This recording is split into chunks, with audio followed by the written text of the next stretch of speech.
In het jaar 2016 heeft de Rekenkamer 2 rapporten gepubliceerd met betrekking tot de gezondheidszorg. Het gaat om de rapporten over preventiebeleid en over de maatregelen die de overheid heeft genomen tijdens de uitbraak van chikungunya. Aangezien de Pan American Health Organization bij de lidstaten heeft aangedrongen om de nodige maatregelen te nemen om te voorkomen dat naast de COVID-19-pandemie de landen ook te kampen kunnen krijgen met uitbraken van dengue, achtte de Rekenkamer het verstandig om te onderzoeken of de regering de maatregelen die zowel de Rekenkamer als de Pan American Health Organization hadden gegeven heeft doorgevoerd. Uit het onderzoek is gebleken dat slechts 3 aanbevelingen volledig zijn doorgevoerd. Dit betekent dat het land niet in voldoende mate is voorbereid tegen een eventuele uitbraak van vectorziekten. De volgende maatregelen zijn nog niet geïmplementeerd. De Landsverordening Publieke Gezondheidszorg, waarin onder andere de meldplicht door artsen en zorginstellingen voor verdachte en bevestigde gevallen is niet formeel uitgebracht. De integrale preventiebeleidsplan is niet geactualiseerd. De voorgestelde preventieunit is niet functioneel geworden.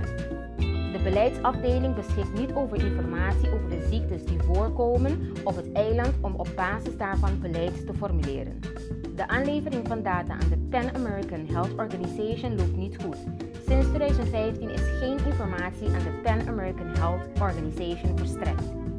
De diverse procedures voor de aanpak van vectorziekten zijn niet formeel vastgesteld en uitgevaardigd. De nodige capaciteit qua medewerkers om de bestrijdingstaken structureel uit te voeren is niet voldoende. Zowel de entomoloog als de muggenbestrijders en vectorcontroleurs zijn voor een tijdelijke periode aangetrokken. De financiële, materiële en personele middelen zijn niet geregeld voor de afdeling EPI om lokale epidemiologische onderzoek te kunnen doen. Een structurele campagne om de bewustwording bij de bevolking te blijven kweken is niet geregeld. De afspraken gemaakt met de huisartsen met betrekking tot surveillance en met het ADC voor het aanleveren van data over verdachte en bevestigde gevallen van vectorziektes zijn niet geformaliseerd. De controle op illegale afstorting van vuil om broedplaatsen voor muggen te voorkomen gebeurt niet optimaal. Op verschillende plekken op Curaçao ligt veel zwerfvuil en ander waterhoudend grofvuil dat geschikt is als broedplaats voor de muggen. Wij dringen de regering aan om de nodige maatregelen te nemen en de controle op het illegaal afstorten van vuil te intensiveren om zodoende mogelijke uitbraak van vectorziektes op Curaçao te voorkomen.